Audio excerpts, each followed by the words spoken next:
پاکستان کے غدار حسین حقانی 2002 سے امریکہ میں رہ رہے تھے۔ یہ اس دوران امریکہ کے ان اداروں اور تھنک ٹینکس میں کام کرتے رہے جنہیں CIA فنڈنگ کرتی تھی۔ صدر آصف علی زرداری نے امریکی خواہش پر انہیں اپریل 2008 میں سفیر بنا دیا۔ یہ پاکستان مخالف امریکی بل کیری لوگر بل کے خالق بھی سمجھے جاتے تھے۔ یہ آصف علی زرداری اور CIA کے انتہائی قریب بھی رہے۔ یہ ایک طرف صدر سے براہ راست رابطے میں رہتے تھے اور یہ دوسری طرف ڈائریکٹر CIA کو بھی ڈائریکٹ فون کر لیتے تھے۔ پاکستان کے حساس ادارے ان کے کردار سے مطمئن نہیں تھے۔ حسین حقانی کے خلاف خفیہ تحقیقات شروع ہوئیں تو انکشافات پر انکشافات ہوتے چلے گئے۔ امریکہ میں پاکستانی سفارت خانے کے ملٹری اتاشی نے اس سلسلے میں اہم کردار ادا کیا۔ وہ انتہائی پڑھے لکھے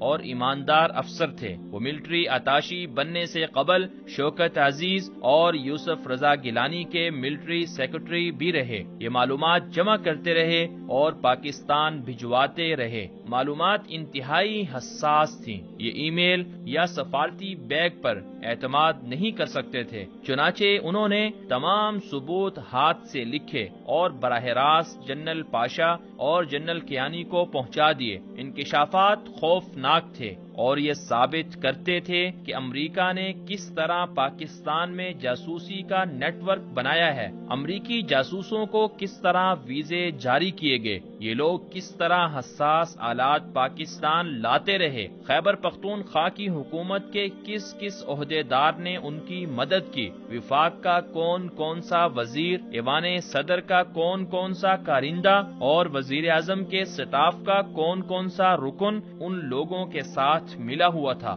کس مذہبی سیاسی جماعت کے لوگ ان کے رابطے میں تھے اور کس نے کتنی رقم وصول کی اور وہ رقم کس اکاؤنٹ میں رکھی گئی۔ پاک فوج نے یہ تمام معلومات صدر آصف علی زرداری کے سامنے رکھ دی۔ صدر پریشان ہو گئے اور صدر کو محسوس ہوا کہ فوج کسی بھی وقت انہیں گرفتار کر لے گی۔ یہ خوف حسین حقانی تک پہنچا۔ حسین حقانی نے اپنے دوست منصور اعجاز کو اعتماد میں لیا۔ دونوں نے مائک مولن کے لیے چھوٹا سا مضمون ڈیزائن کیا۔ منصور اعجاز نے یہ مضمون مائک مولن کو پہنچا دیا۔ پیغام میں درج تھا: فوج 2 مئی کے آپریشن کی وجہ سے ناراض ہے، یہ سویلین حکومت پر قبضہ کرنا چاہتی ہے، آپ جنرل کیانی کو روکیں۔ مائک مولن کو یہ بھی کہا گیا کہ پاک فوج افغان مسئلے کی ذمہ دار ہے۔ حسین حقانی، منصور اعجاز اور مائک مولن کے درمیان یہ رابطے بلیک بیری کے ذریعے ہوئے تھے۔ یہ پیغام پاکستان میں بعد ازاں میمو سکینڈل کہلایا۔ یہ میمو بھی جنرل کیانی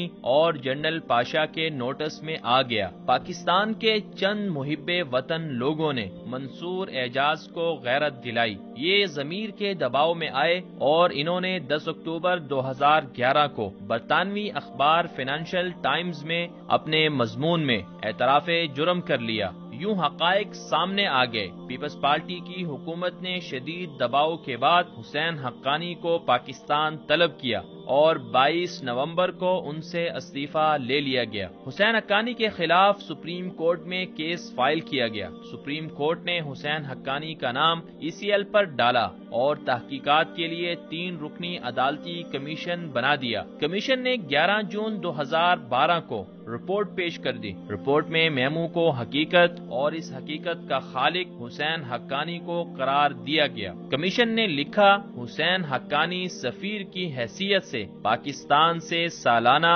$20 لاکھ تنخواہ لیتے تھے، لیکن ان کی وفاداریاں امریکہ کے ساتھ تھیں۔ حسین حقانی نے پاکستان میں رہنا تک پسند نہیں کیا۔ ملک میں ان کی کوئی جائیداد تھی اور نہ ہی بینک بیلنس۔ یہ ہمیشہ امریکہ کو پاکستان پر ترجیح دیتے رہے۔ بعد ازاں حسین حقانی امریکی دباؤ کی وجہ سے ملک سے فرار ہو گیا۔ یوں یہ معاملہ دب گیا۔ رواں سال 2018 مارچ میں حسین حقانی نے امریکی اخبار نیو یارک ٹائمز میں مضمون لکھا جس میں حسین حقانی نے پاکستان مخالف کیے گئے اقدامات کا اعتراف کیا۔ حسین حقانی کے اعتراف کے بعد خاموشی کی کوئی گنجائش نہیں بچتی۔ سپریم کورٹ آف پاکستان کو فوری نوٹس لینا چاہیے اور میمو سکینڈل کی رپورٹ نکال کر تمام فریقین کو طلب کرنا چاہیے۔ حسین حقانی کے خلاف ریڈ وارنٹ جاری کرنے چاہیے۔ کیس کی نئے سرے سے تحقیقات ہونی چاہیے اور ذمہ داروں کو کڑی سزا ملنی چاہیے۔ اس کے علاوہ پاکستان کو سفارت جیسے اہم عہدوں کے لیے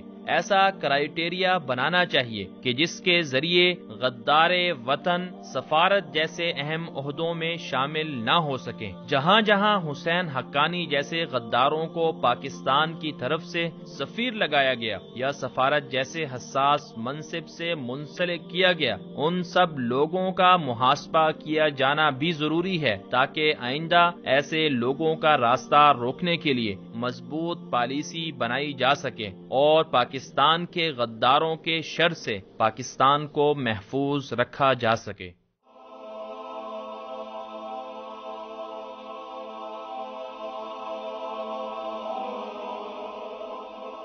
ایمان کی کرن، ہدایت کی شمع، وصال اردو۔